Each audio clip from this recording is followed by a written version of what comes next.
Grand Matin Sud Radio. Le petit déjeuner politique. Il est 7h43, merci d'être avec nous. C'est le petit déjeuner de Yannick Jadot, qui est député européen écologiste.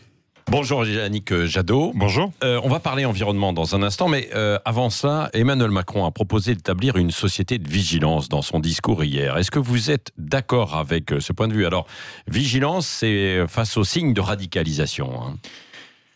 On a une responsabilité commune indéniable pour détecter des comportements qui marquent une radicalisation. On doit organiser cette détection, notamment dans l'ensemble des services publics. Il y a probablement à former les personnels, ou en tout cas les responsables dans ces services publics, pour apprendre effectivement à détecter. On a vu combien il y avait eu à la préfecture de police des défaillances ou des failles béantes dans le processus de détection. C'est un sujet très dur parce que tous les spécialistes de la radicalisation disent que c'est pas simple de détecter dans les comportements, dans les relations aux femmes, dans les propos qui sont tenus. Là, à l'évidence, encore une fois, il y a eu des failles majeures, mais il va falloir effectivement que on ait cette responsabilité collective, non pas de surveillance. On risque de devenir parano, non? Est-ce que vous ne craignez pas ça, ces dérives, quoi, aussi? Oui, mais c'est la sécurité publique. C'est évidemment la responsabilité première de l'État. Ça passe par la police de proximité, ça passe par des services publics accessibles, ça passe par la capacité dans les services publics à avoir le temps. Quand vous écoutez les policiers, ils sont menacés et parfois tués dans la rue. Ils sont menacés et parfois tués chez eux. On se souvient de l'attentat de Mognaville. Ils sont maintenant tués dans leur service. Donc, et vous avez que le malaise de la police, vous avez des témoignages absolument édifiants où les fonctionnaires de police vous racontent qu'ils n'arrivent plus à parler avec leurs collègues tellement ils sont abrutis de travail, tellement ils travaillent dans des conditions difficiles. Et ce manque de relations, manque de moments communs au sein des services publics, c'est aussi des éléments qui font que peut-être quand il y a détection, peut-être que quand il y a des problèmes, on n'en parle pas. Donc il faut là aussi soutenir les services publics. Mais c'est pas que dans les services publics, ça peut être aussi dans les entreprises privées. Absolument. Mais on a aussi une responsabilité collective.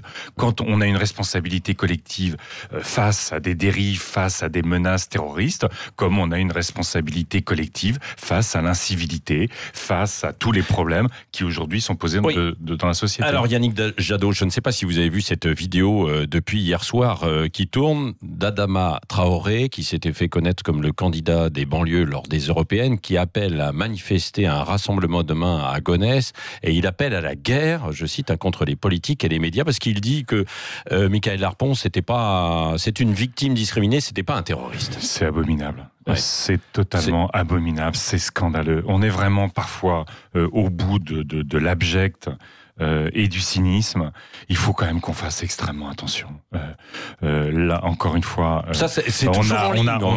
on a des forces de police qui sont absolument épuisées, qui travaillent dans des conditions extrêmement difficiles, qui sont en permanence menacées, qui sont payées à coups de lance-pierre. C'est quelques dizaines de centimes pour les heures passées la nuit en plus. Enfin, il va falloir quand même que ce soit pour les policiers, les enseignants, les personnels de santé, les pompiers, ils sont le front de la République. Ceux qui sont confrontés à toutes nos fractures de la société, ceux qui sont en première ligne. Et aujourd'hui, l'État, collectivement, nous les maltraitons. Les politiques publiques menées depuis des années les maltraitent. Ils se sentent pas reconnus. Parfois, ils se sentent pas aimés. Ils sont agressés quotidiennement. Et pourtant, ceux qui maintiennent le vivre ensemble, ceux qui font le lien social, ceux qui sont les garants du pacte républicain. Il est pas menacé par aussi des déclarations comme celle d'Adama Traoré. Là, il faudrait qu'il soit interpellé ou en tout cas que cette vidéo. Mais en tout cas, ce qui est évident, c'est que cette forme de légitimation d'un attentat absolument abominable. Cette légitimation, elle est scandaleuse. Ouais. Elle est scandaleuse. Encore un mot sur la préfecture de police et l'enquête qui a suivi. Les explications de Christophe Castaner sont suffisantes ? Écoutez, je pense que Christophe Castaner ne rassure pas. Il rassure pas les Français, il rassure pas les policiers, c'est pas nouveau. Depuis qu'il est en fonction, on est de faits divers en déclarations malheureuses qui déstabilisent l'opinion publique. Mais attention, l'attentat de la préfecture, c'est pas la responsabilité de Castaner. Ce que je veux dire, c'est que autant je pense encore une fois que Castaner n'est pas au niveau des responsabilités qu'il doit assumer pour l'ensemble de la sécurité des Français, comme pour la sécurité et la direction de la sécurité dans notre pays, les forces de police, mais ne détournons pas. Bon, mais ce donc qui s'est passé, un changement. Alors, non, si je non, vous suis... ça c'est la responsabilité. C'est la rassure pas. Non, mais c'est la responsabilité du président de la République de nommer les ministres. Ce que je veux dire, c'est que on est face à un problème majeur. Qui est le terrorisme. On est face à un problème où il ne doit pas y avoir d'instrumentalisation politicienne de ce qui se passe. Et que je vois parfois dans les appels à la démission, non pas simplement un avis objectif, serein, de la capacité du ministère de l'Intérieur à exercer ses responsabilités, mais à instrumentaliser un attentat pour faire de la politique politicienne. C'est pour ça que pour ma part, moi, j'appelle, et depuis des années, j'appelle à ce qu'il y ait autour du président de la République un conseil de sécurité sur le terrorisme qu'associent les principales forces politiques de ce pays. Parce qu'il faut que chacun se responsabilise, qu'on sorte de l'instrumentalisation, et que ce sujet est tellement compliqué. Le risque zéro, nous le savons, n'existe pas. Que chacun doit être aussi informé des risques et que chacun travaille à avoir les mesures de sécurité qui soient le plus efficaces possible. On ne peut pas trembler, on ne peut pas avoir la main qui tremble face au terrorisme. Oui, Yannick Jadot, venons-en aux agriculteurs qui ont manifesté un peu partout hier. Ils se sont mobilisés, ils dénoncent l'agribashing. Est-ce que vous vous sentez visé, vous, les écologistes ? Parce qu'ils ont pointé du doigt les écologistes. Ah mais ça j'en doute pas. Si vous voulez, on a ce débat depuis longtemps avec une partie de la profession agricole. Mais croyez bien que les écologistes sont parfaitement conscients qu'on ne changera pas notre modèle agricole. Le modèle agricole, aujourd'hui, et que certains défendent malheureusement à la direction de la FNSEA, c'est un tiers des paysans qui ont moins de 350 € par mois pour vivre. C'est un suicide tous les 2 jours. C'est voire tous les jours. C'est le surendettement. C'est l'environnement pollué. Nous doutons de notre alimentation, alors que il y a plein d'agriculteurs qui veulent sortir de ce piège. La responsabilité des gouvernements est évidente de les avoir mis dans ce piège des pesticides, du surendettement et de la mondialisation. Vous vous rendez compte quand même que vous avez le président Macron, quand il est interpellé sur le CETA et les importations de viande bovine du Canada, qu'est-ce qu'il répond aux éleveurs ? Il dit, mais arrêtez de vous plaindre, j'ai ouvert le marché chinois aux éleveurs de porc. Mais vous croyez qu'on va tenir combien de temps la concurrence avec les Thaïlandais, avec les Coréens, avec les Brésiliens sur le marché chinois ? Notre agriculture, et on met 9 milliards d'euros d'argent public européen, 4 milliards d'euros d'argent public français tous les ans sur l'agriculture. Est-ce qu'on ne peut pas utiliser enfin cet argent pour soutenir les agriculteurs, mais pour leur faire changer de modèle? Sortons des pesticides. Il y en a plein qui en sont sortis et qui vont beaucoup mieux, qui nous donnent une alimentation de qualité. Et je peux vous dire qu'économiquement, ces paysans-là, ils vivent beaucoup mieux que les autres. Alors allons-y. Oui, mais on ne peut pas sortir totalement des pesticides. Vous allez voir les agriculteurs, ils vous disent qu'ils ne pourront plus avoir leur culture regardons de la même manière. Regardons ceux qui l'ont fait. Moi, je connais des exploitations à 250 hectares en céréales qui sont sortis des pesticides. Je connais des éleveurs. Je connais évidemment tous les secteurs de l'agriculture peuvent y arriver. La question, c'est pas de dire on va claquer des doigts et demain c'est fait. De toute façon, il faut 3-4 ans. Mais il faut 3-4 et on a l'argent. Plutôt, vous voyez le plan Macron d'investissement sur l'agriculture. Aujourd'hui, ça sert à couler du béton. Ça sert à faire des poulaillers en Bretagne à 200 000 poulets. 200 000 poulet. Mais si tout on ça les fait pour pas faire en Bretagne, ils viendront du Brésil. Non, de toute mais manière. non, parce Bah que alors, c'est ils viendront d'où parce que c'est du poulet qu'on va qui est de très mauvaise qualité, qu'on va congeler pour envoyer en Arabie Saoudite. Ouais. Bon. C'est ça notre modèle agricole, donc c'est vous ça la aimez- bonne bouffe française. vous aimez les Par contre- agriculteurs Par contre, le Oui. poulet de qualité. Oui.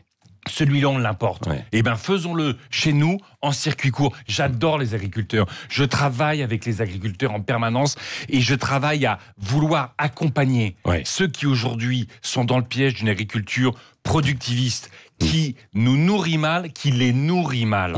Et puis pour en sortir, pour qu'on aille vers... Vous vous rendez compte qu'on peut créer des dizaines de milliers d'emplois dans nos zones rurales ? Est-ce qu'on n'a pas tous besoin d'emplois dans les zones rurales ? De plus, vous voyez la solitude des agriculteurs souvent ? Eh bien, s'il y a plus d'emplois, il y aura aussi moins de solitude. Yannick Jadot, un mot sur l'Europe et Sylvie Goulard qui a exclu hier de démissionner alors qu'elle est si elle était mise en examen dans l'affaire des emplois fictifs. Et puis il y a beaucoup d'affaires. Est-ce que vous réclamez que Sylvie Goulard démissionne ou alors est-ce qu'elle peut se maintenir à son poste ? La question n'est pas qu'elle démissionne. La question, c'est qu'aujourd'hui, le Parlement européen doit prendre ses responsabilités. Encore à 8h30 ce matin, il y a une réunion pour savoir si elle doit être auditionnée une deuxième fois. Oui. Elle n'a pas satisfait les parlementaires européens dans ses réponses. Vous vous rendez compte qu'effectivement, elle indique que si elle est mise en examen, elle ne démissionnera pas. Vous vous rendez compte ?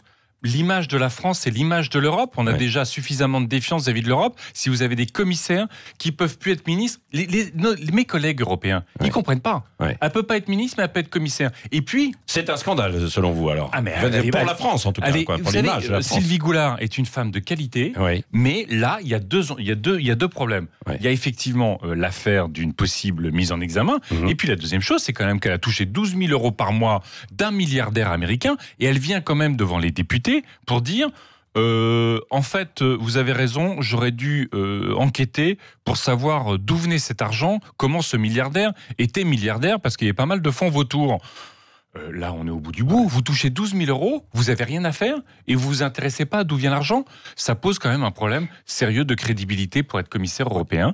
Et donc, nous, en tout cas, pour nous, c'est un problème éthique et déontologique sérieux. Oui. Le président Macron a fait une erreur en voulant imposer Madame Goulard à l'ensemble de l'Europe. Yannick Jadot, le mot de la fin avec Cécile de Ménibus. Et moi, j'en reviens au municipal de 2022 à Marseille, en l'occurrence.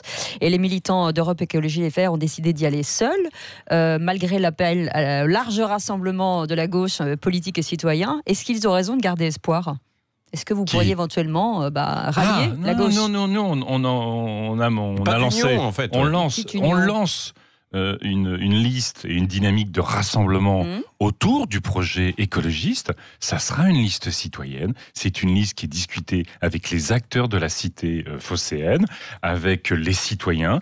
Mais notre démarche aujourd'hui, c'est de porter haut et fort la question de l'écologie. Vous savez, l'écologie au niveau local, c'est reprendre le contrôle de sa vie. C'est les déplacements, c'est l'alimentation, c'est le logement. Et on sait à quel point, à Marseille, la question du logement est une question extrêmement primordiale.